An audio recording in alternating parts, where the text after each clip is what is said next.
Fala galera, tudo bem? Então, bom dia, boa tarde, boa noite, não sei exatamente quando tu está vendo isso. O meu nome é Henrique Bandeira, eu estou como executivo da Generative Rio Grande do Sul e é um grande prazer estar aqui lecionando essa aula agora, em parceria com o Sebrae, né, que nos possibilitou chegar a esse evento tão bonito, né, que promete mudar o nosso ecossistema, né, o Robopel, porque justamente ele atinge a base, né, alunos de ensino básico e, enfim, esse também é a proposta da Junior Achievement, isso mundialmente, né. Vou apresentar um pouquinho mais sobre a entidade daqui a pouco e vou trazer alguns elementos expectativas, né, o que a gente espera tirar desse momento. Então, o Futuro do Trabalho é um programa que vai delinear, né, vai pincelar sobre esse novo mercado de trabalho, né, que a gente está encarando agora. Então, esse mercado de trabalho que promete que daqui a uma década, né, metade das profissões que existem hoje talvez não vão mais existir e outra metade nova de profissões que a gente ainda não sabe nem quais são irão existir. Né? Isso é bem interessante analisar esse dado, assim como a gente vai vendo também que no futuro, né, vai existindo cada vez menos profissões e mais ocupações, ou seja, a gente pode ter um cara que ele é barbeiro durante a tarde, durante a noite ele, sei lá, faz um Uber, e durante a manhã ele tem um negócio no Mercado Livre, né? Essa nova economia e as tecnologias vão possibilitando com que hajam essas mudanças dentro do mercado de trabalho, que é importante a gente entender. Por quê? Porque agora, né, a gente ainda é jovem, né? Principalmente vocês, talvez eu não mais tanto assim, mas a gente está recém entrando no mercado de trabalho ou está prospectando entrar, e é esse mercado de trabalho que já vem mudando com essa visão do mundo VUCA, né? Esse mundo que é volátil, que é incerto, que é complexo e que é ambíguo. Ou seja, ele faz com que a gente tenha cada vez mais incertezas. Hoje a gente está passando por uma pandemia que só corrobora com o mundo VUCA, mas inclusive não passando por uma pandemia ainda continua sendo um mundo muito ágil, né? E que existem uma globalização forte que possibilita com que as redes troquem informação de forma rápida, né? De uma forma mais volátil, né? O que faz com que a gente não tenha tantas previsões certas, porque quando a gente fala de um sistema complexo, ele é diferente de um sistema linear, né? Um sistema industrial que a gente sabe exatamente o que vai sair na ponta. Quando a gente fala de um sistema complexo, de muita informação e muitas redes e muitas trocas, a gente não tem tanta certeza do que vai sair na ponta. E esse é o futuro que a gente vive hoje. Então, o futuro do trabalho, sem mais delongas, ele vai falar sobre todas essas questões e mais um pouquinho. Apresentando um pouco a Generative para vocês, a gente tem já 100 anos de história, mais de 100 anos, inclusive fazendo 100º esse ano. Estamos presentes no mundo inteiro, já impactamos aí mais de 10 milhões de alunos. Impactamos, na verdade, 10 milhões de alunos por ano no mundo. E no Brasil já impactamos mais de 5 milhões de alunos durante a nossa história. Estamos presentes aqui há 25 anos, já tivemos 150 mil voluntários lecionando os nossos programas, porque os programas eles são trazidos, né, por voluntários, mentores, normalmente, e também estamos em todo o Brasil, em todas as unidades federativas. No Rio Grande do Sul, em que foi o início da Junior Achievement, né, a gente já foi o início da Junior Achievement no Brasil, a gente já impactou mais de 1 milhão de alunos e mais de 20 mil voluntários estiveram dispostos a trazer os nossos 3 pilares aos alunos, que são 3 pilares. Empreendedorismo e inovação, em que a gente ensina, né, principalmente a abertura de novos negócios, então seja através de criação de startup, seja através de criação de empresa, e também incentivamos, né, o intraempreendedor, que é aquele que causa uma disrupção e gera resultados a partir disso no ambiente em que se está. Pode se estar na esfera pública, na esfera política, né, o importante é transformar, né, é estar inconformado e transformar a sua situação. A gente ensina, por exemplo, o método de Design Thinking para pensar, né, de forma disruptiva. Preparação ao mercado de trabalho, então, são programas que facilitam a entrada do aluno no mercado de trabalho, ensinam conceitos como, dentro de um processo seletivo, é necessário que se faça currículo, se faça entrevistas, né, e a gente traz isso dentro dos nossos programas. A nossa ideia aqui é, de fato, facilitar a entrada do aluno ao mercado de trabalho. E no terceiro pilar, com a educação financeira, a gente ensina ferramentas para que o aluno consiga gerir o seu dinheiro de uma maneira mais efetiva. Então, desde apresentar como se fazer um orçamento pessoal, um orçamento familiar, até a gente também trazer conteúdo sobre educação financeira mesmo, né? Então, tipos de investimento, né, de renda fixa, renda variável, vamos lá, uso de crédito, juros compostos, enfim, uma leva de conteúdos aí interessantes sobre educação financeira para que o aluno se prepare, né, para o seu futuro. Isso tudo alunos do ensino básico, ou seja, alunos do ensino fundamental 2 e ensino médio. Esse é o nosso propósito, é o porquê a gente existe. A gente impulsiona futuros de jovens empreendedores no nosso Rio Grande do Sul. E a gente acredita que é a partir desses jovens transformados pela Junior Achievement que a gente realmente vai conseguir fazer uma mudança estrutural no nosso estado, tanto em termos sociais quanto econômicos também.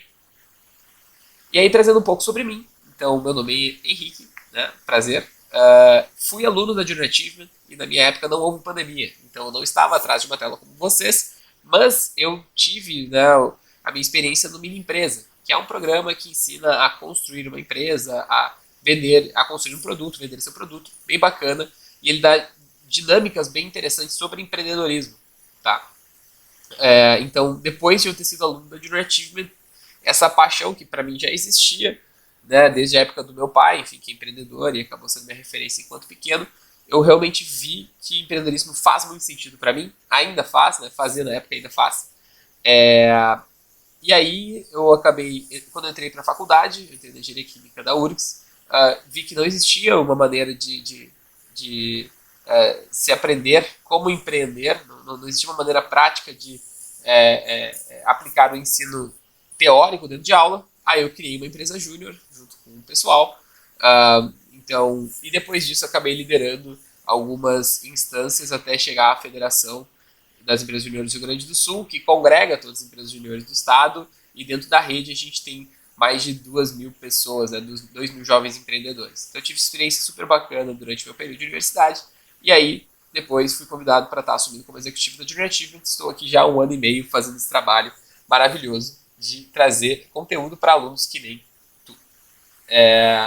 E aí, dentro do futuro do trabalho, o que a gente vai ver hoje? Então a gente vai ver conceitos, né? Quais são os conceitos que a gente vai ver? Quarta Revolução Industrial, no sentido de onde viemos até onde estamos, né, onde chegamos. Nova economia, falei um pouco sobre isso anteriormente. Habilidades socioemocionais, interpessoais e prioridades de trabalho. Essas habilidades socioemocionais e interpessoais que são necessárias para que a gente se desenvolva dentro desse futuro mercado de trabalho, a gente tem um bom sucesso, a gente tem um sucesso dentro do mercado de trabalho, né, a gente tem uma boa estada.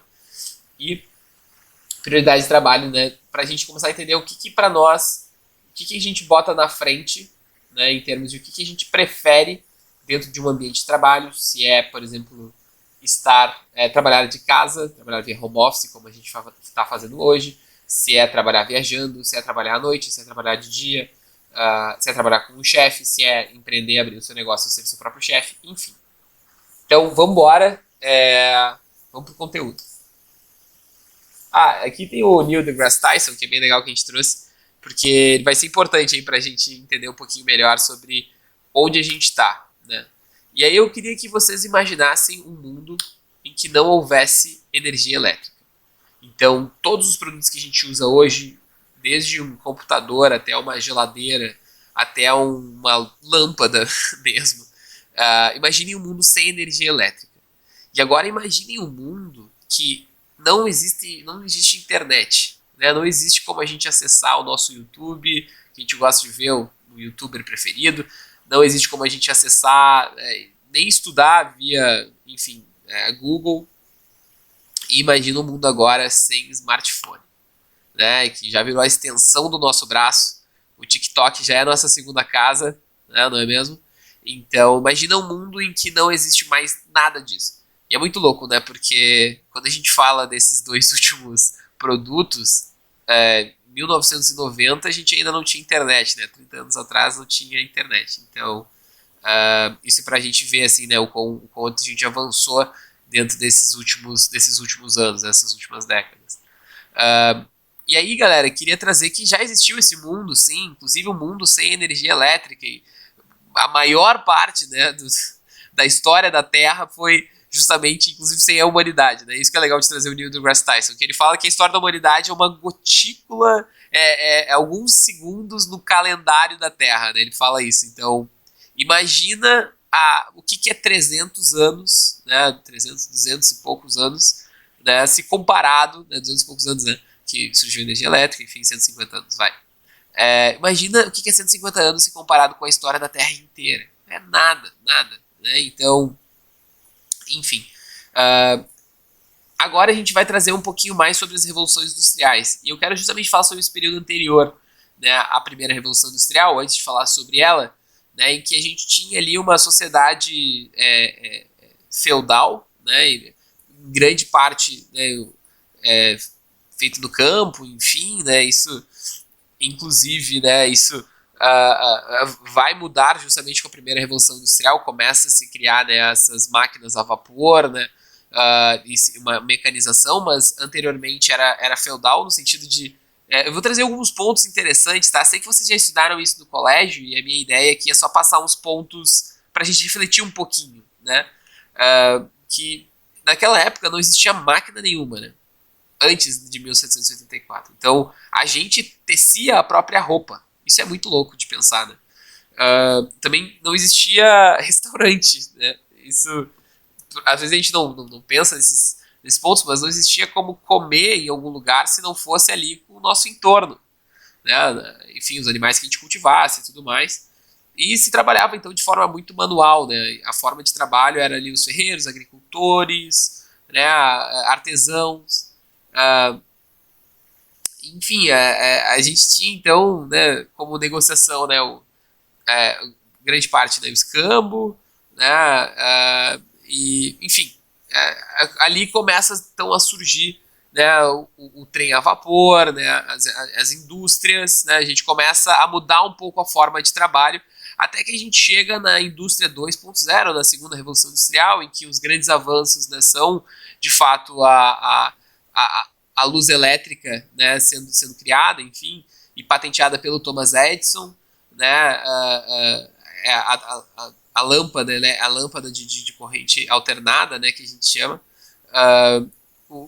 É bem legal, inclusive, de pesquisar isso, né, sobre a dualidade entre o Thomas Edison e o Nikola Tesla, né, que o Thomas Edison é, enfim, um grande empreendedor, também é um grande cientista, ao mesmo tempo o Nikola Tesla, ele é um gênio, né, que fez inúmeras criações super importantes, inclusive, né, aquela empresa do Elon Musk, né, que é o cara que está botando aí foguete para ir para Marte, né, com a SpaceX, aquela empresa se chama Tesla, dos carros elétricos, foi em homenagem ao Nikola Tesla, né, que é bem legal de a gente pesquisar um pouco sobre ele. Mas, enfim, dentro dessa vertente, a gente começa a ter luz elétrica, então começa a ter também urbanização, né, o famoso êxodo rural, né, quem não lembra das aulas de geografia.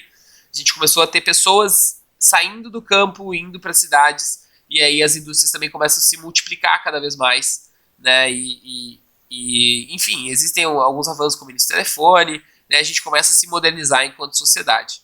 Aí quando a gente entra na terceira revolução industrial, a gente já vê que as máquinas vão fazendo seus trabalhos sozinhas, né, então você tem uma automatização das indústrias, né.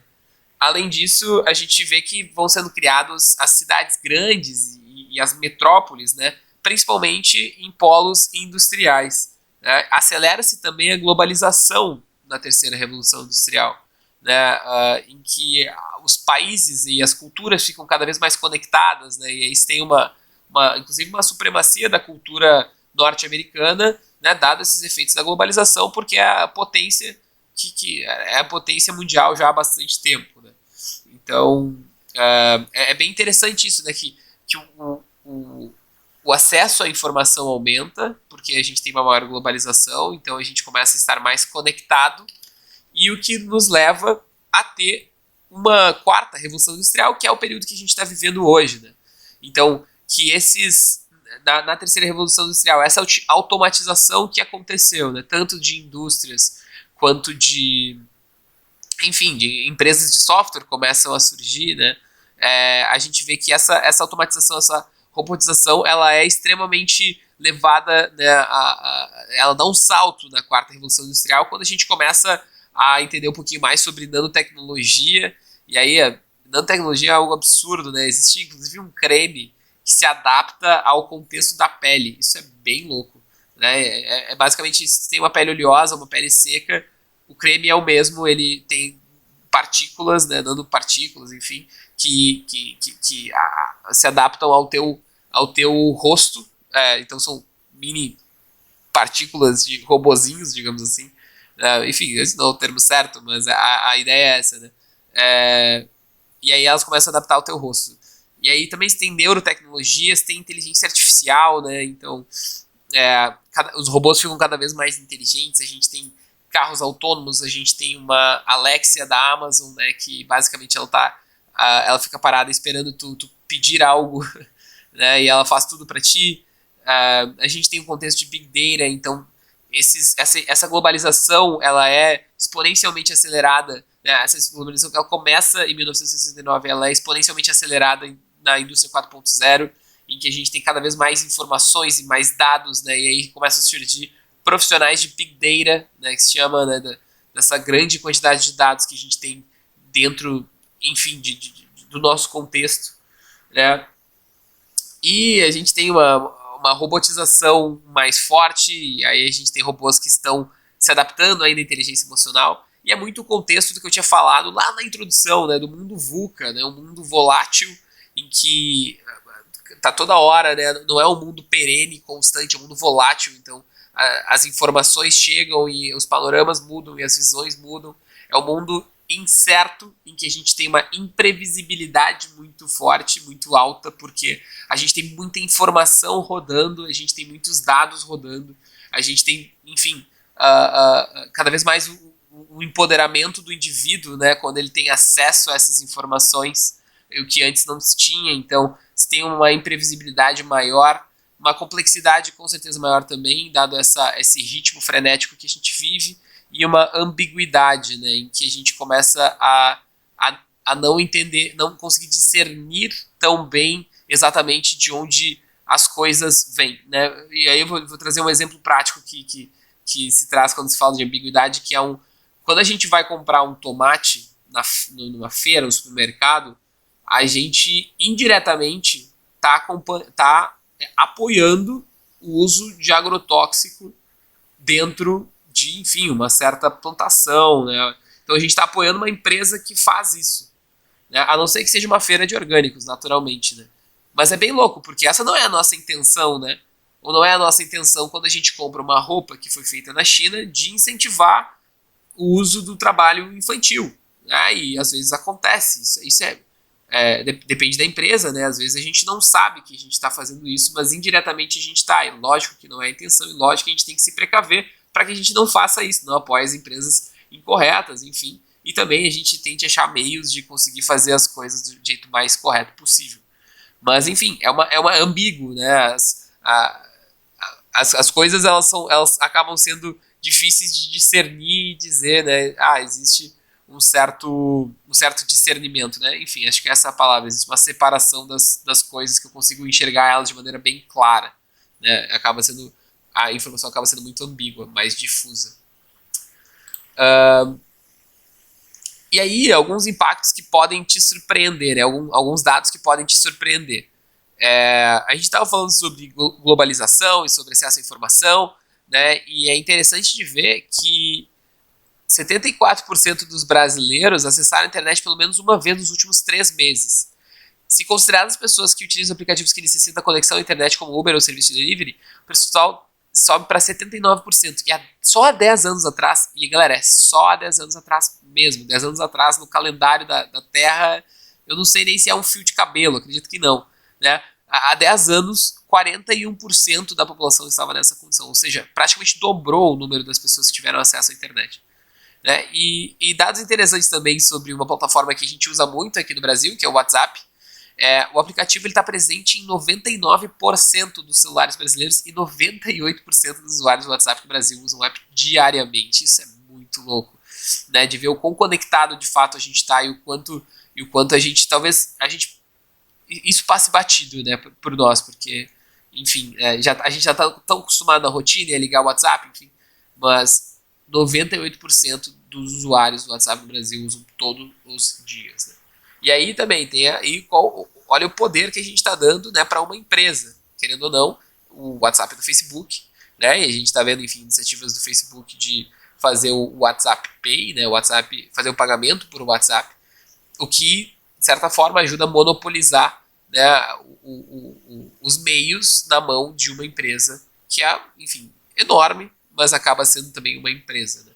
Então é um ponto interessante a gente pensar se é isso realmente que a gente está querendo fazer para o futuro. Pontos que podem ocorrer até 2025, daqui a pouquinho, né? Alguns dados, alguns pontos interessantes que eu tirei aqui, que é 10% das pessoas vestindo roupas conectadas com a internet, o primeiro robô farmacêutico nos Estados Unidos, 5% dos produtos de consumo feitos em impressoras 3D, carros autônomos representando 10% da frota de veículos nos Estados Unidos. Isso é muito louco, também queria trazer, né, daquele ponto do que o Uber, ele de certa forma já está não sendo mais uma novidade, né, ele existe há um certo tempo, mas ele é um avanço tecnológico que a gente pode considerar. Né? Ele basicamente bateu de frente com um modelo muito tradicional que a gente tinha, que era o táxi. E agora, os carros autônomos, eles já estão sendo utilizados, né? Ou, enfim, eu acredito que eles iriam ser utilizados em 2020, na notícia que eu li, então eu não sei exatamente por causa da pandemia, mas o carro autônomo, ele pode fazer dinheiro por ti, sem tu trabalhar nele, né? Ou seja, tu tem um carro autônomo, comprou um carro autônomo, e aí tu vai dormir. E aí tu coloca o carro autônomo para trabalhar por ti, porque ele é um carro autônomo, ele se dirige sozinho. E aí ele fica rendendo.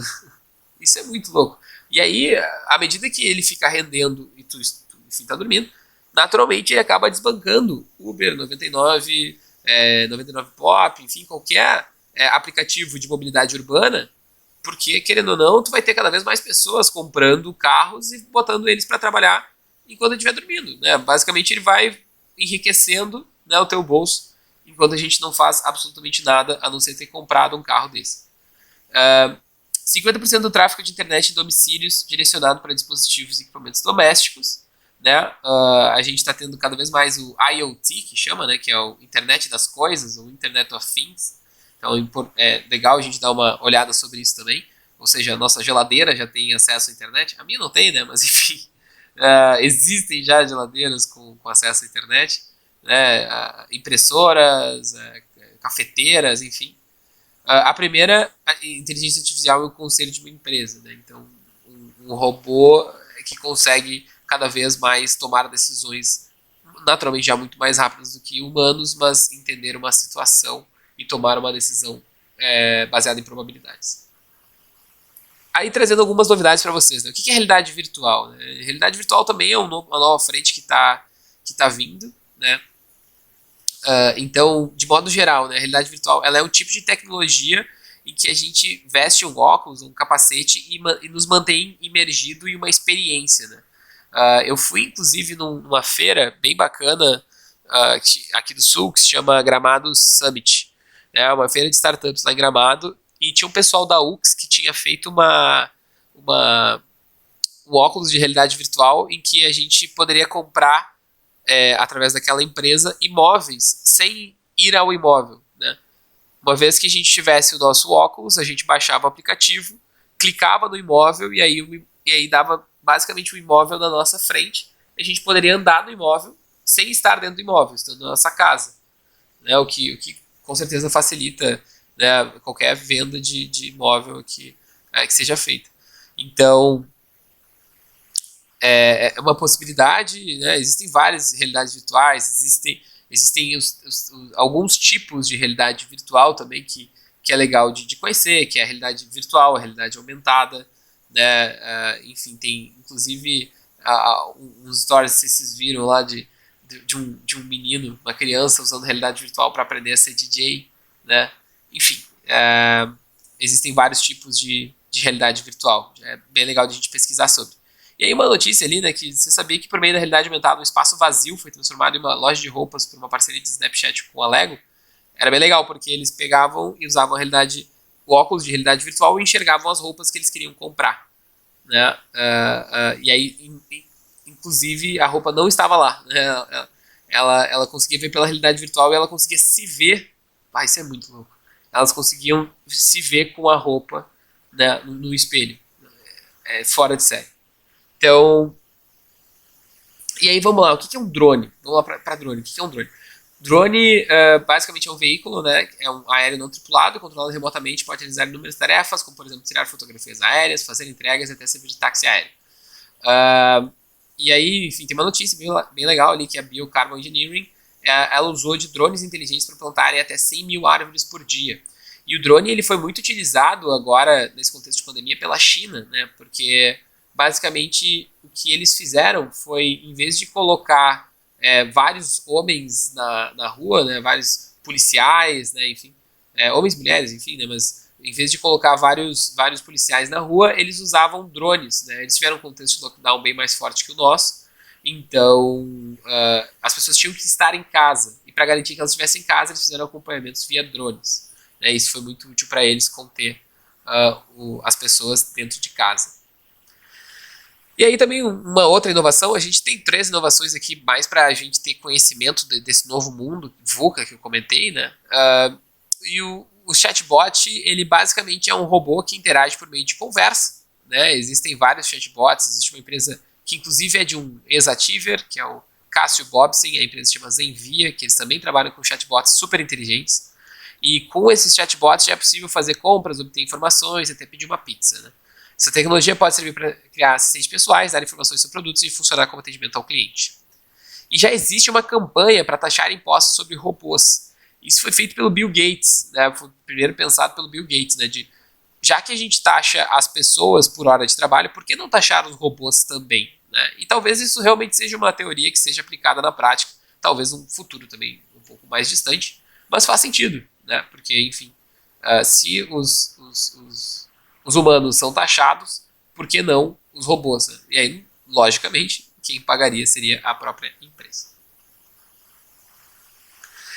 Vamos agora para a nova economia. A gente já falou bastante sobre essas inovações que estão chegando, e a nova economia ela acaba sendo algo que faz parte e é fundamental dentro da quarta revolução industrial. Né? Olhando para o contexto econômico, o termo de nova economia, ele basicamente ele denomina um conjunto de regras que definem um novo conceito de fazer negócio na área digital. Né? Ou seja, se baseia na internet para garantir a facilidade de comunicação e transferência de informações. Como, por exemplo, Facebook, iFood, Uber, Netflix são empresas digitais, inovadoras e que mudaram radicalmente o mercado onde atuam. Né? Então, acho que não precisamos nem falar desses cases aí, né, que conseguiram transformar a maneira com que a gente tanto se comunica, né, e se conhece, como o Facebook. Né, a nossa amplitude das nossas redes se tornou maior com o Facebook, a gente conheceu mais pessoas dadas essas mídias sociais. iFood, né, nem se compara a facilidade que é pedir uma teleentrega hoje e a gente escolheu uma teleentrega. A Uber, a gente já conversou sobre, né, que teve todo esse impacto com os táxis, e a Netflix também, né.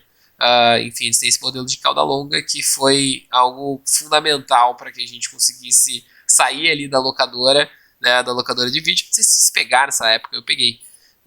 A gente pegava e a gente ia para um lugar, né, que, enfim, eu lembro que tinha uma Blockbuster aqui em Porto Alegre que eu ia bastante, e tinha algumas outras também, que a gente ia para os lugares para tanto alugar filme, né, então a gente pagava quando a gente alugava o filme, e a gente também alugava joguinho para videogame. Na época a gente tinha um Super Nintendo, a gente alugava uns cartuchos. Enfim, isso já não existe mais, né? A Netflix bateu de frente com Blockbuster e com as grandes locadoras, e até tem um gráfico que é bem interessante, que quando a Netflix surge, né? A Netflix ela surge fazendo justamente sendo uma locadora, né? O pulo do gato deles para entrar no modelo digital ele foi posterior. A Netflix ela surge locando filmes assim como qualquer outro locador. Mas quando eles têm essa execução dessa ideia, tem um gráfico que compara o faturamento da Netflix e o faturamento da Blockbuster. E a gente vê que é incrível, assim, quando eles têm eles começam a executar essa ideia, o faturamento da Netflix dispara e automaticamente o faturamento da Blockbuster ele tende a zero. Assim, é bem impressionante. Isso aconteceu numa questão de, sei lá, um ano e meio, 2 anos, para a Blockbuster acabar fechando as portas. Enfim, a gente já falou bastante sobre Uber, né? A Uber não tem nenhum carro, mas é uma empresa mundial de transportes, né? Então, esse conceito diferente aí de não possuir, mas ser um marketplace, né? Querendo ou não, a Uber, ela não é uma dona, não é uma... existem até disputas judiciais sobre isso, se a Uber é ou não é dona de um... Digamos, se ela é uma empresa responsável pelo motorista, a Uber se categoriza como marketplace, ou seja, ela diz que ela conecta o motorista e ela conecta o passageiro, mas ela não tem responsabilidade sobre, né, ações dos motoristas, enfim, porque ela só conecta. Né? Enfim, existem casos bem interessantes a gente analisar que foram para a justiça e tudo mais, inclusive aqui no Brasil. Mas ela não tem nenhum carro, de fato ela não é dona, mas é uma empresa mundial de transportes. Né? Eles mudaram a forma como a sociedade se desloca, abriu uma nova forma de ganhar dinheiro e deixou o mercado bem mais competitivo. E aí, então, a gente começa a entender sobre essa palavra, né, disrupção, né, que a gente vai abrindo, né, rompe o velho mercado e tem uma abertura para o novo, né, que é mais tecnológico, flexível e prático. E ali a gente tem um framework, né, que a gente chama, né, que é basicamente uma imagem ali que nos ajuda a entender um pouquinho melhor sobre palavras de destaque da nova economia. Quando a gente entra em perfis de empreendedores, né, na nova economia, a gente tem 4 macro perfis, né? Naturalmente a gente pode pensar em outros também, mas acho que esses 4 eles conseguem contemplar bem, que é tanto o empreendedor criativo, que é aquele que usa de métodos criativos e das habilidades das pessoas para gerar um modelo de negócio, o empreendedor social, que ele tem um foco em impacto social, né? Eles gostam de ver a transformação do mundo por meio da sua empresa. Hoje, inclusive, existem várias GovTechs, né, que são empresas que são financiadas pelo governo, são startups que são financiadas pelo governo para propiciar uma solução tecnológica a algum problema do próprio governo. Né? Então, que acaba sendo feito por empreendedores sociais. Deixa eu tomar uma água aqui. E aí também a gente tem os empreendedores de escala, né, que eles fazem seu negócio utilizando normalmente tecnologia para conseguir escalar o negócio e conseguir gerar tanto impacto quanto uma receita alta. Como último, a gente tem o intraempreendedor, que eu conversei, que eu estava comentando com vocês ali na introdução à aula, que é aquela pessoa que talvez ela não precisa sair do emprego para abrir um negócio, mas aquela pessoa que pensa na transformação interna de uma empresa, interna de um órgão do governo, uma secretaria ou qualquer coisa do gênero, ou inclusive, né, na questão política. Eu sempre trago isso, né? A gente precisa de empreendedores na política também, que queiram transformar o nosso contexto, né, e que realmente façam acontecer. Então, esses são alguns aí dos perfis de empreendedores da nova economia. E aí, que profissões que tu acha que tem chance de desaparecer no futuro? É uma pergunta interessante, né? A gente saiu ali de contextos de nova economia, a gente começou a entender o mundo como ele é hoje, e a gente começou também a ver sobre os empreendedores, sobre os perfis de empreendedores. A gente falou bastante sobre empresas também, que acabaram tendo esse modelo de disrupção dentro da nossa sociedade. E que profissões vocês acham que tem chance de desaparecer no futuro? Então, por exemplo, trazendo algumas que... pensa um pouquinho aí, tá? Eu vou te deixar esse tempo para refletir. Pensa um pouquinho sobre quais profissões que têm chance de aparecer. Quais são aquelas profissões que facilmente são substituídas por robôs, por automatização, aquelas que elas não precisam daquela questão empática do ser humano, né, do lado emocional, do lado humano, de fato, né, das pessoas, aquela profissão que ela facilmente é mecanizada. Né? Então, vamos ver aqui algumas profissões que eu chance de aparecer. Padeiro, motorista, né, já falou bastante de carros autônomos, guia turístico, vendedor de... Por que num aplicativo faz, né, um possível guia dentro de uma sei lá, de uma igreja conhecida, né, de um monumento, né? Isso é muito possível, inclusive com realidade virtual a gente pode chegar lá sem estar lá. Lógico que não é a mesma coisa, mas a gente começa a ver que existem outras maneiras, né, de a gente conseguir entender um pouco melhor sobre aspectos históricos de um país, né, de um local, enfim. Então, essas novas tecnologias elas vêm surgindo nesse sentido. Vendedor de loja, analista de crédito, né, são profissões um pouco mais operacionais, né, que a gente chama, que não precisa tanto do pense, né, que é valorizado agora. E aí eu coloquei aqui também profissões que terão sucesso no futuro e que já existem, tá? Não coloquei profissões, né, mirabolantes que a gente imagina que possam existir, mas coloquei profissões que já existem e são novas, né, porque o contexto está requisitando. Então, quais será que são as profissões que hoje já estão mandando bem, né, hoje estão já adquirindo seu espaço no mercado e que provavelmente para o futuro vão prosperar? Gestores de comunidade, cada vez mais, galera, a gente está tendo comunidades, né, que basicamente é um espaço em que, ou talvez um ambiente em que existam pessoas com interesses em comum, e aí a gente precisa de gestores para que consigam gerenciar essa comunidade para um objetivo. Por exemplo, a própria Junior Achievement, vou trazer a gente como exemplo, a gente tem uma comunidade de voluntários, né? São os voluntários da GA. A gente entende como comunidade porque essa comunidade ela vai ter, então, um propósito de existir, os valores que vão unir essa comunidade, né?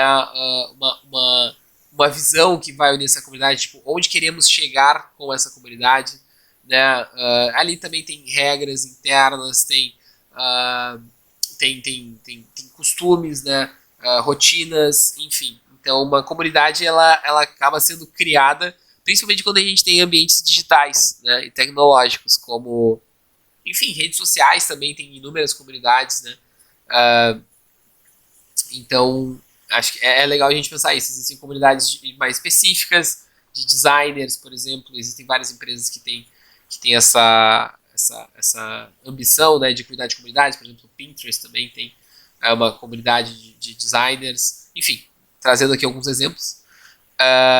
Arquiteto e engenheiro 3D, gestor de inovação, né, cada vez mais as empresas estão abrindo a área de inovação, investindo pesado em inovação, porque a gente está vendo que as empresas que não se reinventam acabam perecendo no meio do caminho.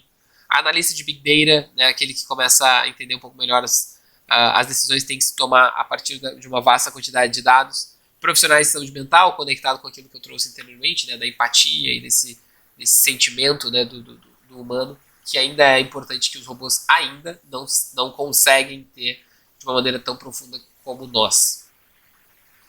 E aí, trazendo um pouco mais, né, na verdade, sobre STEM, né, as profissões STEM, o que elas são? Né? A STEM é uma sigla, né, para Science, Technology, Engineering, Mathematics, que é basicamente assim, ciência, tecnologia, engenharia e matemática. E elas são profissões que são pensadas como as profissões do futuro. Né? Existe uma certa... existe um pensamento paralelo, que é também, né, o quão importante é cada vez mais as ciências humanas para o futuro, porque, enfim, talvez os robôs eles consigam fazer processos de um engenheiro, mas não fazer um atendimento clínico por um psicólogo, né? Então, acho que é legal a gente ter essa vertente de entendimento. Ao mesmo tempo, as profissões de STEM estão claramente crescendo cada vez mais, né? Então, tanto ligadas à ciência, né, que está relacionada à descoberta de novos conhecimentos em uma determinada área, e a ciência está presente em muitas áreas, né, naturalmente. Então, pesquisa em laboratório para desenvolvimento de remédios ou um teste de produtos para resolver algum problema em específico, né? Isso é bem genérico, mas basicamente é isso, né? A ciência está em todo lugar, né? Então, profissões, tem astronomia, química, matemática, biologia, né? São ligadas à ciência da maneira com que a gente entende, né, no ensino médio. Tecnologia é um meio facilitador para realizarmos ações. Então pensem na televisão que a gente assiste, na mensagem que a gente envia via celular usando a internet, ou na geladeira que a gente abriu hoje pela manhã. Esses produtos eles foram estudados e desenvolvidos para atender as nossas necessidades e facilitarem nosso cotidiano. Personalidade super reconhecida, Martin Cooper, que criou o celular. E, enfim, profissões poderiam ser sistema de informação, cientista de dados, game designer, né, o designer de games. Existe uma empresa no Rio Grande do Sul agora, que eu não vou me lembrar o nome, mas recebeu algumas premiações por design de games, bem bacana.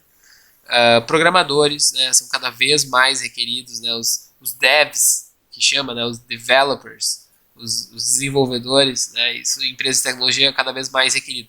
Isso é um mercado bem que existe muita procura por vagas ainda, né, mercado de programadores e desenvolvedores. basicamente a gente sabe que essa procura resulta com que o aluno que consiga entrar numa faculdade de, sei lá, de ciência de computação, de engenharia de computação, ele consiga ter um emprego de uma maneira mais fácil do que outros cursos, né? Então é legal a gente manter esse olho aberto. Engenharia, né? O que é? É basicamente um conjunto de atividades realizadas para construir algo, desde uma casa, desde uma casa ou até um carro, um avião, um batom. A engenharia planeja, desenha e executa. Os engenheiros aplicam conhecimento científico para criar soluções criativas a problemas práticos. Né, a gente colocou aqui o Henry Ford, né, como personalidade. Existem vários engenheiros super reconhecidos, enfim, que possibilitaram que a gente tivesse muitos avanços tecnológicos na nossa história. E aí profissões, né, engenharia mecânica, engenharia civil, engenharia de alimentos, engenharia química, né, são profissões que possam estar ligadas aí a esse pilar. Matemática, quando a gente olha matemática, são processos e operações vinculados ao número, né? E a matemática está presente em muitas áreas, e todas as áreas que a gente falou anteriormente, com certeza, né? Desde ciência até tecnologia e engenharia, a matemática está envolvida dentro desses três pilares. E aí, ligados diretamente ao trabalho matemático, a gente tem profissões de estatístico, biomatemático, analista de processo de qualidade, etc. E a personalidade é o Alan Turing, né? Um grande matemático, um dos maiores matemáticos que a gente já teve, né, em termos práticos, né, talvez não em termos teóricos, talvez em termos teóricos também. Admito que eu não sou enfim, um rico conhecedor sobre o assunto, mas o Alan Turing, para quem viu aquele filme, né, o jogo da imitação, ele desenvolveu a máquina de Turing, né, e todo o pensamento, né, computadorizado foi ele que protagonizou, ele que começou, e decifrou o Enigma, né, que era uma máquina, era uma máquina de mensagens codificadas usadas pelos nazistas, né? Então o Alan Turing teve um papel muito importante no ganho da Inglaterra, né? E, enfim, dentro da Segunda Guerra. Então, praticamente um herói de guerra aí, um matemático super conhecido, vale muito a pena estudar um pouco sobre ele. Anotem aí, deem uma pesquisada depois se vocês não viram o jogo da imitação.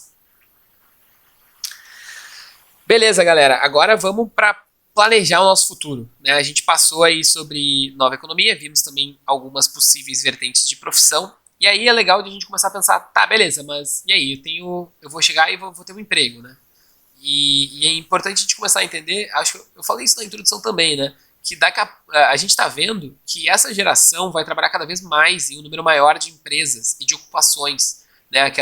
Aquele cara que é barbeiro, né, durante o dia, durante a noite é Uber, durante a manhã tem o negócio do Mercado Livre, e enfim. Ou aquela pessoa que faz rap, ou a entrega de iFood durante a noite, né, durante o turno de horário comercial trabalha em alguma empresa. A gente vê cada vez mais, né, que as pessoas vão mudando de ocupações e elas vão saltando. Aquele modelo tradicional, né, que se existia anteriormente, que a mãe ficava super orgulhosa que o filho entrava para uma empresa grande, isso a gente está vendo que está entrando em desuso, né, esse modelo mais industrial de, agora ele entrou numa empresa grande, né, o filho, a filha, entrou dentro de uma empresa grande e vai ficar por 40 anos, 35 anos, sei lá, 30 anos trabalhando dentro da empresa, né. Isso não existe mais. As empresas, inclusive, estão tendo que se reinventar e renovar, né? Então, existe uma procura por jovens no mercado de trabalho que é importante de a gente começar a entender que esse modelo de o filho entrou numa grande empresa, em uma empresa tradicional, e agora vai dar tudo certo, não é bem assim, né? As grandes empresas, elas estão tendo esse trabalho de renovação constante, que é importante a gente manter esse olho aberto. Algumas previsões mostram que a sua geração, terá 3 ou 4 vezes o número de empregos ao longo de suas vidas profissionais em comparação às gerações passadas. E aí é importante a gente começar a definir um pouco de prioridades, né? Dado que a gente vai ter essa rotatividade de empregos, é essencial a gente avaliar o que é mais importante para a gente no ambiente de trabalho. As prioridades elas devem ser reavaliadas a cada poucos anos ou se ocorrer uma grande mudança na vida, como casamento, filhos, né? E depois de estabelecer essas prioridades, a gente usa elas como uma âncora para planejar o tipo de trabalho que a gente quer e qual formação e treinamento são necessários, né? Ou seja, quando a gente começa a entender um pouco melhor sobre o que eu prefiro e onde eu prefiro trabalhar, né, a gente começa a entender, bom, beleza, eu quero um lugar mais disruptivo em que eu posso vestir o que eu quiser e tá tudo bem, eu posso ir de calção pro trabalho que ninguém vai me julgar, ou pelo menos essa não é a intenção. Existem várias empresas, principalmente empresas mais jovens que têm essa pegada, ou talvez a gente queira para uma empresa mais formal, né? Também existe, a gente ir para empresas porque a gente entende que é importante para nós que se vista um terno ou uma camisa, né? São preferências, ou talvez a gente prefere ser dono do nosso próprio negócio, ou a gente prefere ter um chefe, ou a gente prefere trabalhar viajando, ou a gente prefere trabalhar de home office, ou a gente prefere trabalhar num ambiente que é mais formal, as relações são mais formais, e então outros ambientes que são talvez mais divertidos, né? Cada um tem o seu gosto, cada um tem a sua preferência, e o bom é que tem espaço, e está surgindo espaço para todos, né? Cada vez mais com essa frente de inclusão por parte das empresas. E é importante que a gente tenha espaço na rotina para lazer, né? E que quando a gente vai pensar no trabalho, a gente também pense na qualidade de vida que a gente deseja ter, para que a gente possa planejar com antecedência essas prioridades. Deixa eu só tomar uma água aqui, galera.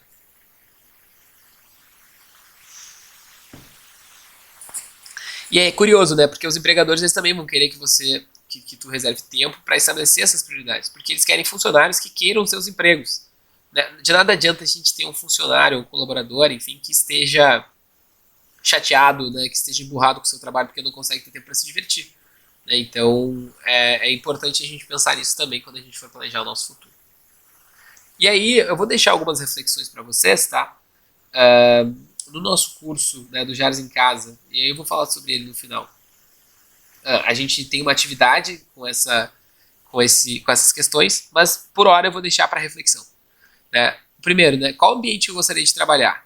Né? É um ambiente, enfim, como eu tinha trazido anteriormente, né, é um ambiente que ele é mais conservador, é um ambiente que ele é um pouco mais liberal, né, em que eu posso, enfim, botar a roupa que eu quero, falar da maneira com que eu quero, né? Qual o tipo de trabalho que a gente se sentiria bem em desempenhar? Né? Será que a gente gostaria de fazer um trabalho, né, de, sei lá, 6 horas por dia num lugar, 3 horas por dia, 4 horas por dia usando um aplicativo qualquer, né, seja, né, eu dei alguns exemplos, o Mercado Livre, o iFood, o Rappi, o Uber, 99 Pop, né, enfim. Em qual profissão, em quais profissões do futuro a gente se imagina trabalhando, né? Analisando aqueles pilares que a gente viu do sistema, analisando as profissões do futuro também, onde que eu me imagino trabalhando dentro desse futuro, desse mundo VUCA, né, que eu expliquei anteriormente, esse mundo complexo, esse mundo ágil, né, esse mundo volátil. Que qualidade de vida eu almejo para minha vida, né? Existem pessoas, e aí, sei lá, a gente pode entrar no mercado financeiro, por exemplo, que é um exemplo bem legal, que são os day traders, né? Existem pessoas, né, que elas negociam ações diariamente dentro do mercado financeiro. O nível de estresse dessa galera é lá em cima, todo santo dia. Por quê? Porque eles estão jogando com dinheiro. E lógico que existem estratégias, existem profissionais que estudam muito sobre o assunto, e aí acabam colocando, enfim, inclusive acabam tendo muito sucesso. Só que o nível de estresse dessa galera é muito alto, porque ele está sempre jogando com dinheiro, e ele está sempre jogando, ou seja, ele entende que tem uma margem para perder. Então é importante que a gente comece a entender que o tipo de profissão também vai determinar a nossa qualidade de vida, né? Talvez, inclusive, se a gente estiver assumindo cargos de liderança no futuro, é bem provável que esses cargos de liderança eles tenham uma maior nível de estresse e a gente deva ter um maior nível de comprometimento do que cargos que sejam mais operacionais, né? Que aí é a questão do esforço e do ganho, né? À medida que sim, é mais estressante, existe maior comprometimento, normalmente essas pessoas têm maior remuneração. Então, é importante a gente entender o que a gente quer para o futuro. E aí, a partir dessas prioridades, qual a formação necessária? Ou seja, onde que eu preciso entrar, né? O que eu preciso ter? Eu preciso ter um curso técnico, eu preciso entrar numa universidade para fazer algum curso específico para esse ponto que eu quero. Sabe? Se eu quiser ser médico, eu vou ter que fazer uma universidade, né? É uma faculdade, enfim. Se eu quiser ser advogado, da mesma forma. Eu preciso estar formado em direito para ser um advogado. Então, eu preciso entrar dentro de uma universidade para fazer direito. Agora, talvez para ser um analista contábil numa empresa, eu não precise ter um curso de universidade de contabilidade para isso. Eu posso fazer um curso técnico e, enfim, posso ser um analista contábil com o meu curso técnico e angariar experiência dentro do trabalho. Então, é importante que a gente comece a ter essa maturidade para entender um pouco melhor sobre, tá, beleza, o que eu quero ser e aí o que eu preciso para ser isso, né? E aí vamos entrar para a última parte do nosso programa aqui, que são as habilidades socioemocionais, né? Então, vamos lá, vamos retomar. A gente entendeu lá no início, né, de onde a gente tinha, de onde a gente estava lá antes de 1700, até a quarta revolução industrial. A gente veio pela nova economia, a gente navegou um pouco sobre esse mundo, né, o mundo VUCA, a gente entendeu um pouquinho melhor sobre as profissões do futuro, a gente também começou a entender um pouco melhor sobre as nossas, sobre considerando, né, as profissões do futuro, onde que a gente quer trabalhar, né, para onde será que melhor eu me adapto. A gente começou a ter reflexões em relação a isso. E agora a gente vai entender, tá, beleza, independentemente do lugar onde eu for, existem habilidades que são importantes de a gente se autoconhecer e entender a que nível a gente desempenha, né, essas habilidades socioemocionais que eu vou trazer aqui. Então, esse momento também é de reflexão, embora seja o momento em que eu vou falar. É legal a gente ir refletindo sobre essas habilidades socioemocionais que todos têm, sejam elas mais desenvolvidas ou menos desenvolvidas, mas com certeza todos devem ter em uma certa medida. E basicamente, o que são essas habilidades socioemocionais? Né? Elas são um conjunto de aptidões desenvolvidas a partir da inteligência emocional de cada uma das pessoas. Né? E inteligência emocional é basicamente como que a gente controla os nossos próprios sentimentos. Né? Isso é uma linguagem mais informal, mas é basicamente isso, assim, né? Porque a gente recebe várias informações durante o nosso dia, durante a nossa semana, durante o nosso mês, informações que nos deixam tristes, informações que nos deixam felizes. E aí é da nossa responsabilidade a gente ter o entendimento de como que eu vou lidar com uma situação que está posta na minha frente. Porque os nossos sentimentos são as nossas responsabilidades, né? Muitas vezes acontece de pessoas projetarem a sua raiva em alguma coisa, a sua tristeza em alguma pessoa, né, a sua mágoa com alguma pessoa projetar nela, mas na verdade a gente deve aprender a lidar com os nossos sentimentos, e isso é muito da inteligência emocional, né? E no trabalho tem muito disso, porque por vezes a gente fica estressado por estar trabalhando bastante, por vezes a gente fica triste com alguma expectativa que a gente tinha e não tenha ocorrido, como, sei lá, um aumento de salário, como às vezes a gente fica muito feliz por algo que aconteceu, né, e talvez não seja um ambiente para falar sobre, por exemplo, quando a gente fecha um negócio, né, e a gente fica, nossa, fechamos, né, a vontade que dá é de pular na mesa e dizer, cara, deu certo, né, mas é importante a gente ter inteligência emocional, de a gente conseguir lidar com os nossos próprios sentimentos e a gente ter esse entendimento que os nossos sentimentos são a nossa responsabilidade. Então vamos a elas, vamos a essas habilidades socioemocionais? Vou tomar uma água aqui só, galera.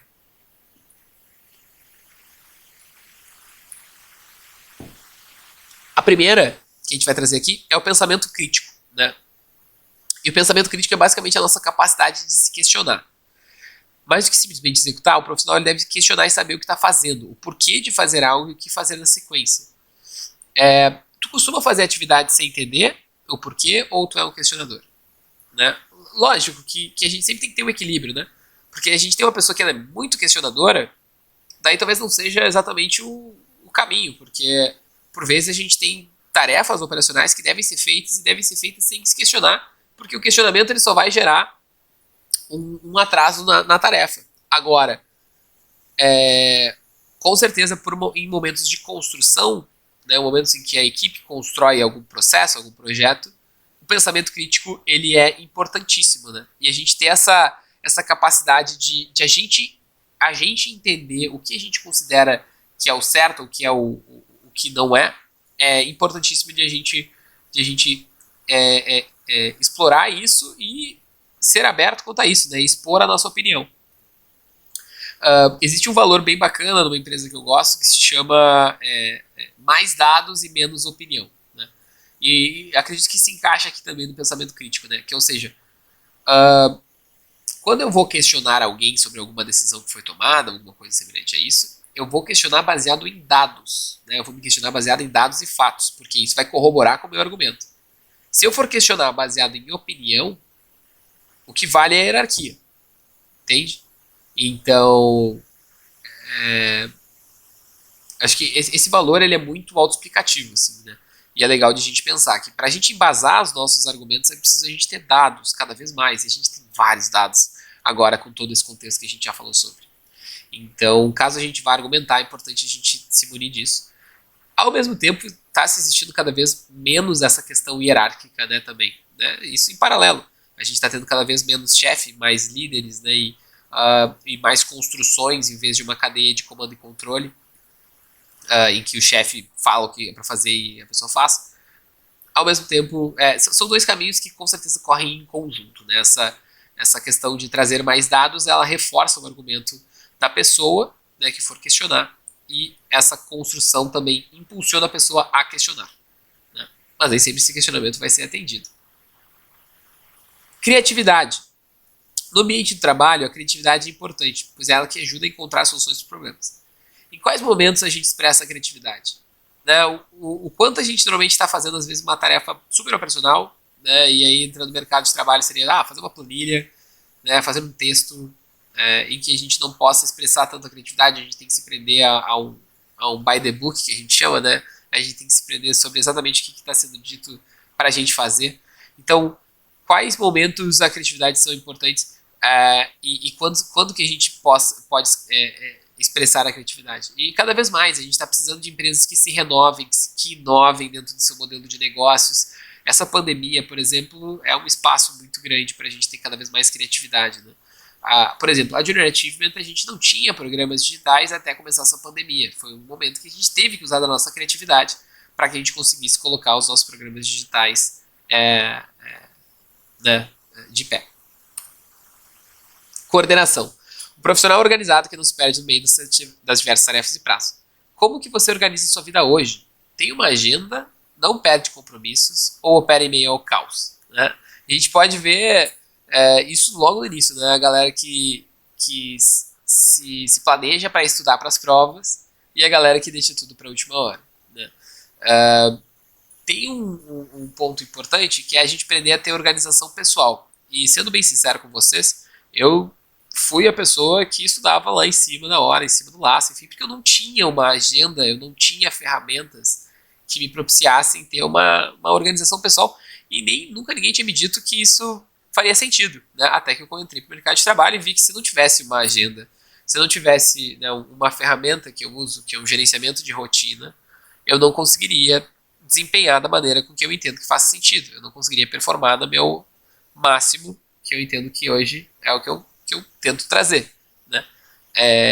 Então, primeiro me dar a consciência de que é importante essa organização pessoal e posteriormente ter ferramentas, com certeza fez com que eu pudesse ter tido ser um profissional organizado, né? Minha agenda é super, enfim, eu sou bem crítico, né? Com a minha agenda, enfim, sou bem chato com isso, mas é importante a gente ter essa organização pessoal afiada, porque não existe nada pior do que as pessoas que esquecem de demandas, né? Pessoas com quem a gente trabalha que tu delega alguma coisa ou que tu combina de fazer alguma coisa e essa pessoa ela esquece que tem reunião, esquece que tem evento, esquece da demanda que foi delegada e tem que relembrar. Isso é muito chato. Então é importante ter essa coordenação e essa organização. Negociação, habilidades de negociação, né, que não necessariamente são em relação a dinheiro, elas também são em relação a dinheiro, então pessoas que trabalham no comercial têm essa habilidade bem desenvolvida normalmente, mas são pessoas que conseguem bons acordos e benefícios que podem representar vantagens estratégicas para as empresas. Né, e lembra de alguma situação em que a sua habilidade de negociação foi fundamental para um final feliz para ambos os lados? E a gente pode pensar, não, a gente traz aqui na perspectiva financeira, mas vamos pensar um pouco fora, né? Aquela negociação, talvez que a gente tenha feito com a mãe, com o pai, de ficar até um pouquinho mais tarde, mas fazer fazer um dever de... Não um dever de casa, né? Mas enfim, ajudar na casa, né, limpar a casa e tudo mais.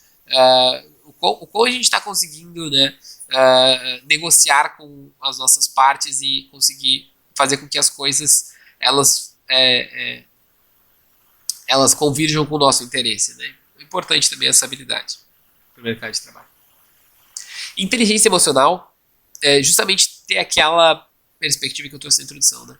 De entender que nós somos responsáveis pelos nossos sentimentos e a maneira com que a gente vai demonstrar eles também é da nossa responsabilidade, né? Então, até se coloca, né, que é interessante que em tempos de automação e inteligência artificial tem se tornado tão necessário que as pessoas conheçam a si próprias para se tornarem capazes de lidar com frustrações, controlar impulsos e manter a motivação independente das adversidades. Então, um ponto interessante, né? Como é que tu lida com os seus sentimentos quando as coisas não saem do jeito que tu esperava, né? Será que tu chega a projetar em pessoas, né? E expor a tua raiva e gritar com pessoas e ficar bravo com pessoas, né? Ou tu expõe em coisas, né? Sei lá, dar um soco na parede, jogar alguma coisa, enfim, todas essas ações somos nós não conseguindo digerir os nossos sentimentos, né? Então é importante que a gente consiga ter essa consciência de que o que a pessoa fez ou deixou de fazer, claro que ela pode ter um impacto, mas quem controla como a gente reage a isso somos nós, né? E talvez, se essa pessoa tenha se irritado com essa pessoa, então, em vez de brigar com ela, se irritar com ela, gritar com ela, tu pode usar a CNV, né, a comunicação não violenta, e dizer, olha, esse ponto que tu fez me deixou muito magoado, né, em vez de dizer, nossa, tu fez isso, tu tá errado, né, enfim, se entende a diferença, né, dizer, eu me senti dessa maneira quando tu fez esse ponto, gostaria que você não fizesse mais assim, né, vamos arranjar junto uma solução para que isso não aconteça, porque, querendo ou não, a maioria das pessoas do mundo ela é boa, né?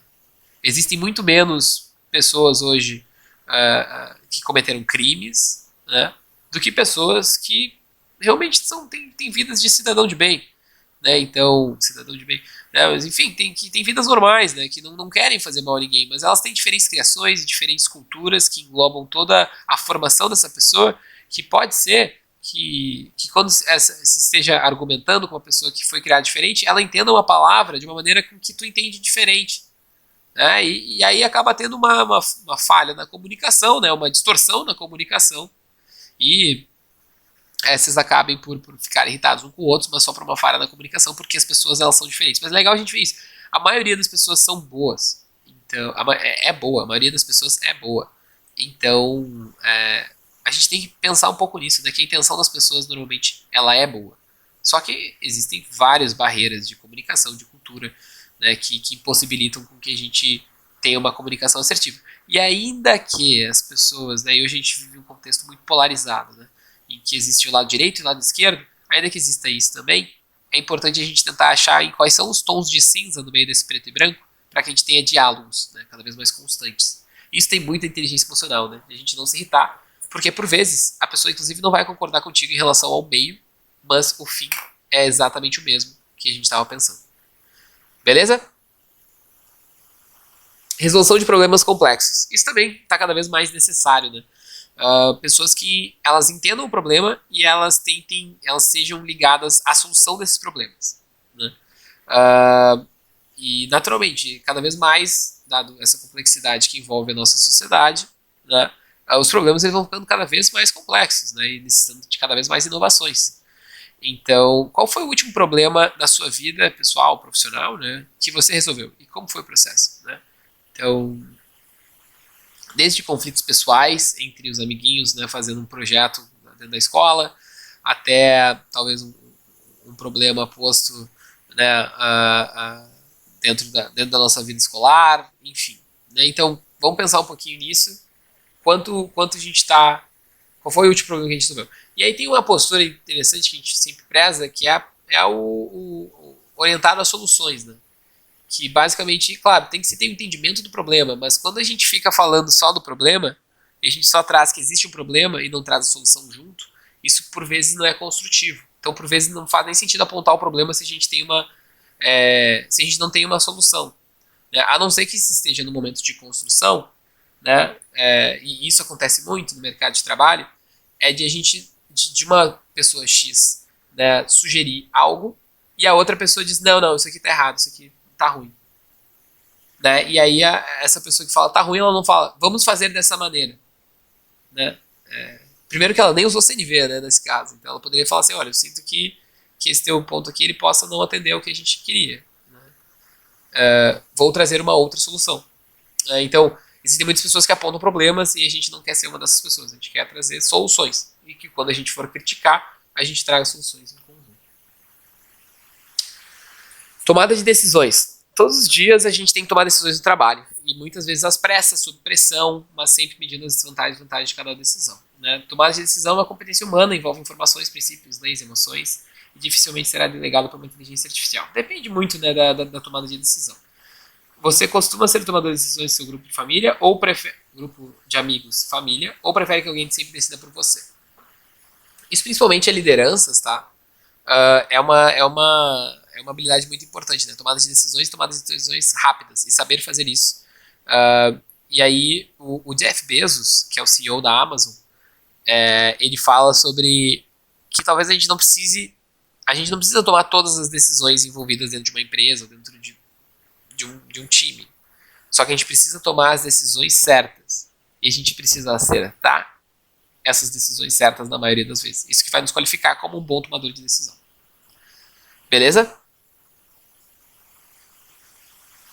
Flexibilidade cognitiva. Então, os trabalhos eles já podem não ser... Desculpa, só deixa eu tomar água aqui. Os trabalhos eles já não podem ser vistos como algo fixo para a vida inteira. A gente já falou bastante sobre isso. A velocidade das transformações exige dos profissionais tanto a compreensão de que a área de formação não determina carreira, quanto flexibilidade para novos aprendizados e experiências. E reflete um pouco comigo. Quando você pensa no futuro profissional, consegue se ver desempenhando diversas funções ao longo da vida ou o pensamento ainda é linear? Né? O pensamento ainda é, vou entrar numa indústria e ficar 35 anos, ou talvez eu tenha que empreender em algum momento, talvez eu tenha que abrir um negócio, né? Ainda que seja um micro ou pequeno negócio. Vamos refletir um pouco sobre isso, né? Porque a gente já falou bastante sobre nova economia aqui e já trouxe alguns motivos aí para a gente começar a ampliar essa discussão. Orientação para servir, então, é uma habilidade voltada ao profissional que se adapta bem ao trabalho em equipe, está disposto a ser parte de um todo, contribuindo com ideias e ações, com flexibilidade e disposição para aceitar delegações e estar atento a prazos. Né? Você prefere trabalhar sozinho ou gosta de interagir nos trabalhos em grupo? As pessoas gostam de trabalhar em equipe com você? Qual a sua capacidade de ouvir ideias diferentes das suas? Aqui tem muita coisa dentro, né? Tem tanto essa habilidade de comunicação, de exposição de ideias, né? Quando a gente trabalha em grupo, é importante que a gente consiga ter o mínimo dessa habilidade para fazer as ideias ficarem claras e a comunicação ser bem entendível. As pessoas gostam de trabalhar em equipe com vocês, tem muito também de quanto a gente presta atenção nelas e o quanto a gente considera importante prestar atenção nas pessoas. Qual a capacidade de ouvir ideias diferentes das suas, também tem questão de empatia. Né? E orientação para servir é basicamente a gente entender que a gente está servindo a algo, alguma empresa, alguma instituição, alguma entidade, entender que essa entidade é maior, essa empresa é maior que nós mesmos. Né? Inclusive se nós formos donos dessa empresa.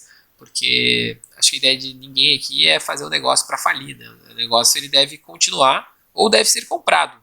Né? Mas não por isso a gente é maior do que o negócio, bem pelo contrário.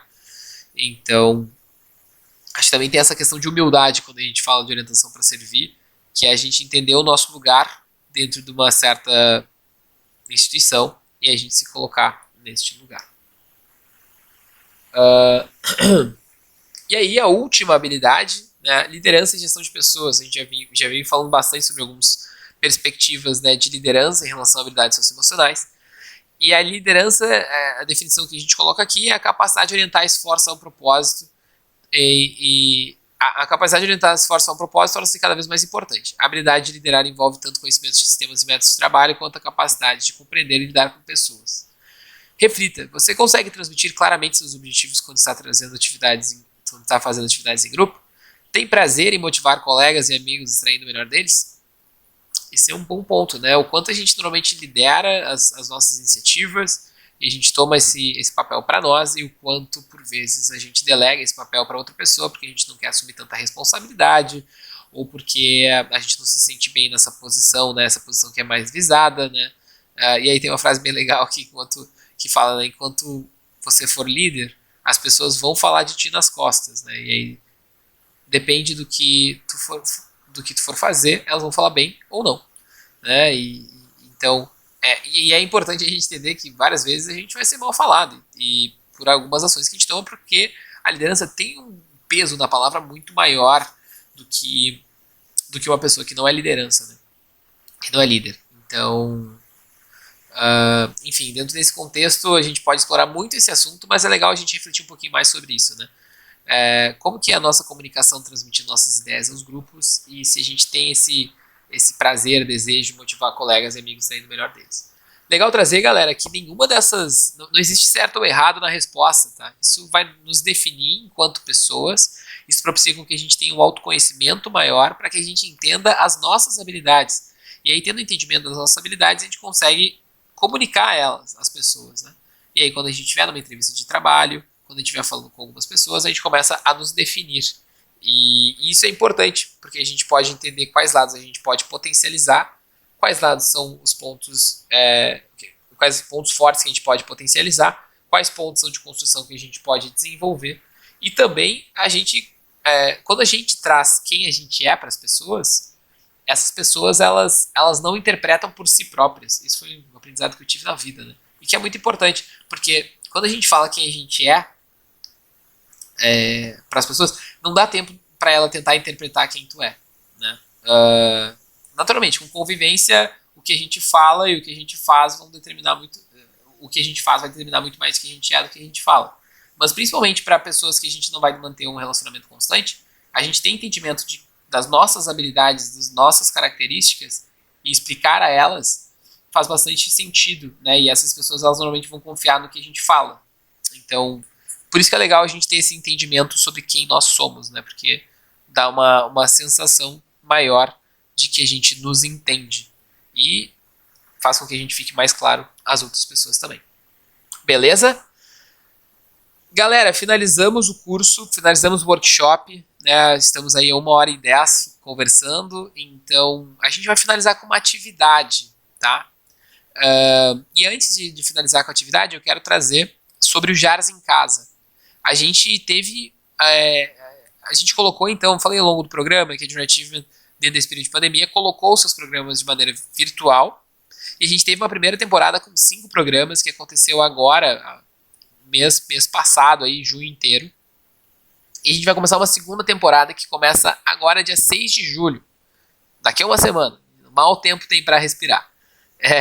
Então, acessem as redes da Junior Achievement. Vocês podem ver ali no canto superior direito, @JuniorAchievementRS, que lá a gente já vai ter divulgado essa hora, provavelmente, sobre as iniciativas da JA, né, e sobre esses novos programas online, que são muito parecidos com esse aqui que eu trouxe hoje, só que eles são bem mais profundos e nos permitem explorar mais conteúdo e fazer mais atividades, e aí, por consequência, a gente aprende mais da matéria.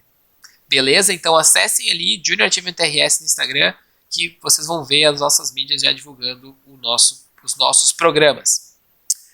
E aí, para finalizar, então a nossa atividade, né? E o que é a nossa atividade? A atividade é algo que a gente faz para a gente garantir, né, que a gente aprendeu algo hoje. É importante isso também. A gente, na Junior Achievement, considera muito importante o aprender fazendo, né? Então a gente entende que ao fazer a gente aprende mais, tem uma capacidade de absorção mais elevada. E quais habilidades você está mais maduro e quais você ainda precisa desenvolver? Essa vai ser a nossa temática da nossa atividade, que basicamente a gente vai abrir essa planilha aqui, tá? Que é uma ferramenta de autoavaliação, em que a gente vai colocar dentro das colunas ali o que é uma das minhas forças e que eu já faço bem. A gente vai colocar um X. A gente vai colocar, se for uma das fraquezas, a gente vai colocar aqui, eu preciso trabalhar nisso. E o outro, eu preciso aprender mais sobre essa competência, eu não estou certo se faço isso bem ou não. E depois a gente vai registrar exemplos de quando a gente demonstrou essa habilidade, ou até, inclusive, possíveis maneiras de fortalecê-la.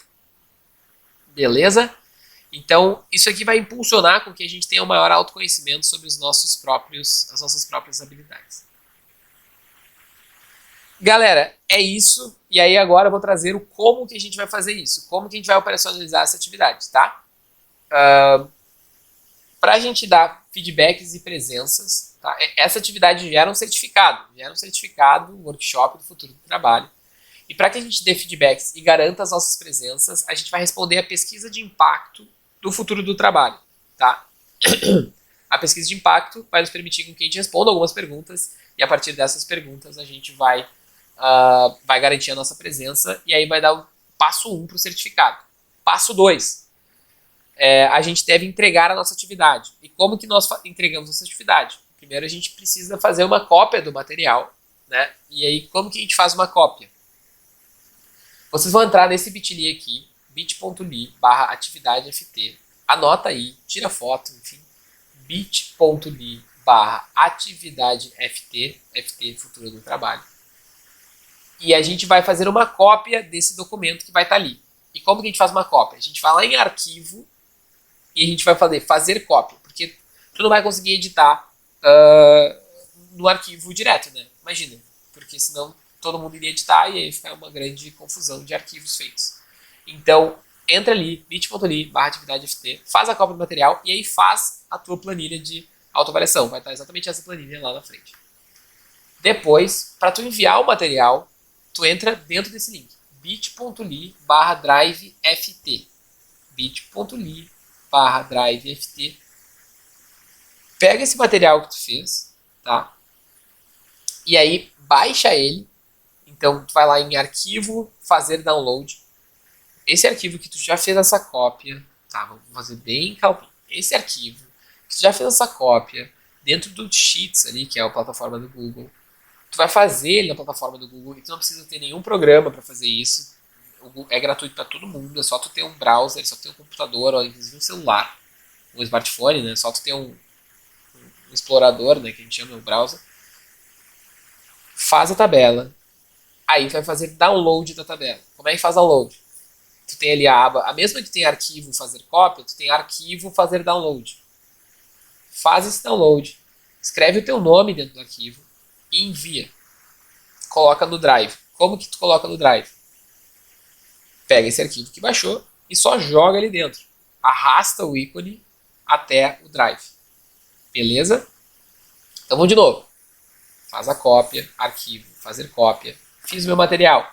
Baixei ele, fiz o download. Está na minha pasta do meu computador. Eu vou só puxar esse arquivo, arrastar ele dentro dessa página que vai abrir por meio do link, né, do bit.ly driveft. É um espaço em branco que vai estar esperando o teu arquivo, tá? Então, e coloquem o seu nome nos arquivos para a gente conseguir saber quem é quem para a gente gerar certificado. Então, de novo, 2 passos para certificado. Simples, bem simples. 2 passos. O primeiro, feedback, mais presença. Tirem foto também desse link aqui, o bit.ly/workshop ftjars. Usem as maiúsculas, não esqueçam, usem as maiúsculas, usem as maiúsculas, usem as maiúsculas. 3 vezes. Primeiro passo, preencham esse link, bit.ly/workshop ftjars. Segundo passo, façam atividade e entreguem a atividade. É só isso, simples. Faça atividade e entrega a atividade. Beleza? Galera, muito obrigado pelo momento de vocês. Eu espero que tenha contribuído para a formação de vocês todo esse programa aqui que a gente fez. E a gente conta com vocês numa próxima. Não esquece de acessar lá as redes sociais da Junior Achievement para entrar na segunda temporada do JARS em Casa. A gente está esperando vocês. Show? Um abraço e bom dia, boa tarde ou boa noite. Enfim, galera, que tenham aí um ótimo ano. Tudo vai melhorar. Saúde para vocês. E vamos junto. Um abraço.